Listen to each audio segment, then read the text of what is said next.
Let's get started.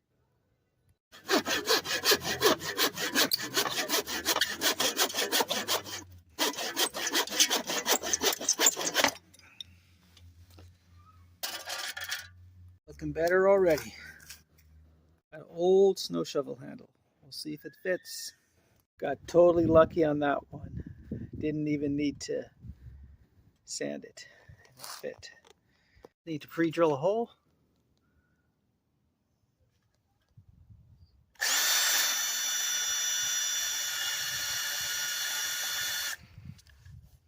Finish this off by hand.